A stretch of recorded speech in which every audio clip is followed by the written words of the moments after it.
అధికారంలోకి వచ్చిన మలి సర్కారు రాష్ట్రానికి ఏం చేసింది, ఏం ఎగరబెట్టిందని ఈ నడుమ ఎగస్ పార్టీలు కారాలు మిరియాలు నూరుతుర్రు. నెరి కార్ పార్టీ లీడర్లు రామన్న హరీషన్నలైతే సందు దొరికితే చాలు సర్కారును ఇరుకున పెట్టాలని చూస్తుర్రు అన్నట్లు శుక్రవారం నాడు ఖమ్మం జిల్లాలో సీఎం సార్ మస్తు ముచ్చట్లు చెప్పినుండే కదా. ఆ ఒక్క మాటలకు ఎగస్ పార్టీ తరఫుకించి రామన్న ఏమని బదులిచ్చిండో చూడు. శనివారం నాడు తెలంగాణ భవన్లో మైకుల ముంగడికి వచ్చిండు car party working president రావన్న.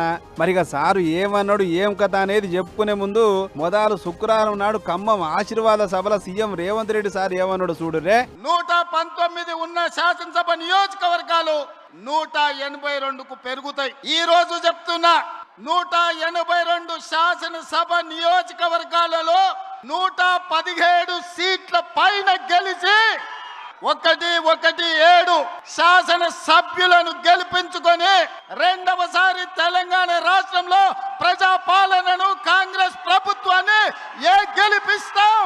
Bhadrachalam రాముడు మీద ఆనా. అది 119 ఉన్న అసెంబ్లీ సీట్లు 182 అయితే మాత్రం పక్కా 117 మేమే గెలుస్తాం, మళ్ళా ప్రజాపాలన తెస్తామని ఇట్లా అన్నడో లేదో తెల్లారి మీటింగ్ పెట్టిన రావణ గా మాటలకు గట్టినే బదిలిచ్చిండు. గిట్లా ఇంత పవర్ఫుల్ పార్టీ, రాష్ట్రం తెచ్చిన పార్టీ, అంత పవర్ఫుల్ నాయకుడు ఒక్క ఎలక్షన్లో మీ అన్ని అబద్ధపు మాటలు చెప్పి ప్రజలను గోల్మాల్ చేసి దొంగ ఓట్లతో గెలిచినావు నువ్వు. తెలంగాణ ప్రజల మీదకి తుపాకీ తీసుకుపోయిన నీకే ఇంతుంటే తెలంగాణ తెచ్చిన మాకెంత ఉండాలని పెట్టుమని అంత సిపాయి అయితే మొలకెత్తని అన్నట్టుండు కదా. పెట్టుమని రాష్ట్రంలో ఎలక్షన్లు పెట్టుమని. కాక 7 కూడా రావు. మేము ఇదివరకు కూడా చెప్పినా మళ్ళీ కూడా చెప్తాను, 117 కాదు 7 కూడా రావు.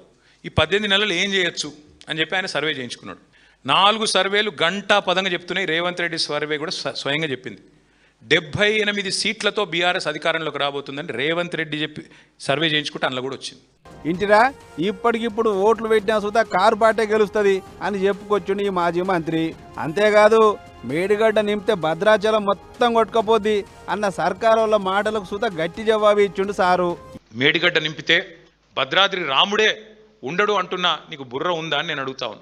పోలవరం వల్ల మునిగే ప్రమాదం ఉన్న భద్రాచలాన్ని పట్టుకొని మేడిగడ్డకు ముడిపెట్టి 44 గ్రామాలు మునిగిపోతాయని చెప్పి మరి ఒక మూర్ఖుడిలాగా బుర్ర తక్కువలాగా మాట్లాడుతున్నా నీది తెలివి లేని తనమా లేక మాదా చెప్పాలి.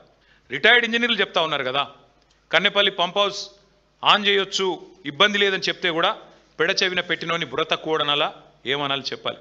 పాత ఫోటోలు చూపెట్టి వికృతమైన రాజకీయాలు చేస్తున్న నువ్వు బుర్ర తక్కువడివా? ఎదురుగా కనబడే నీళ్లు లిఫ్ట్ చేయకుండా రైతులను ఎండబెడుతున్నా మరి నేను ఏమనాలని చెప్పి నేను అడుగుతా ఉన్నా. ఈడికే వడవలే మేడిగడ్డ కాంచి నీళ్ళు ఇచ్చి పెడితే భద్రాచలం మునిగిపోతుందని అంటున్నారు గాని అసలు ముప్పు మేడిగడ్డ కాంచి కాదు పోలవరం కించని మాట్లాడుకొచ్చిండు మాజీ మంత్రి. అట్లనే ఓట్ల ముంగట ఏవేవో ముచ్చట చెప్పారు కదా అని చెప్పి వాటి మీద సుతా ఎత్తిపోడిచుండు. ఇట్లా మీరు ఎన్నికల ముందు కూడా చేశారు ఇదే పని. పార్లమెంట్ ఎన్నికల ముందు ఇదే భద్రాచలం పోయి రాముల వారి మీద ఆనా అన్నావు, రుణమాఫీ చేస్తా అన్నావు. యాదాద్రి లక్ష్మీ నరసింహస్వామి మీద ఆనా అన్నావు, రుణమాఫీ చేస్తా అన్నావు. కనబడ్డ దేవుళ్ళందరి మీద ఒట్టు పెట్టినావు. ఇవాళ ఆ దేవుళ్ళే తలలు పట్టుకుని కూర్చునే పరిస్థితి వచ్చింది. వీడెక్కడ దొరికిండ్రా మాకు అని. అట్లాంటి పరిస్థితి ఇవాళ ఉంది. అంటే ఇవాళ మేడిగడ్డతో రాముడు మునిగిపోతాడు అంటే ఆ రాముడు కూడా కోపం వస్తుంది. రేవంత్ రెడ్డి గారు దయచేసి ఒళ్ళు దగ్గర పెట్టుకొనుండు. గిట్ల నడిచింది రావన్న ముచ్చట. శుక్రవారం నాడు సీఎం సార్ అన్న ప్రతి మాటను ముంగటేసుకుని సమాధానం బరాబరే చెప్పిండు.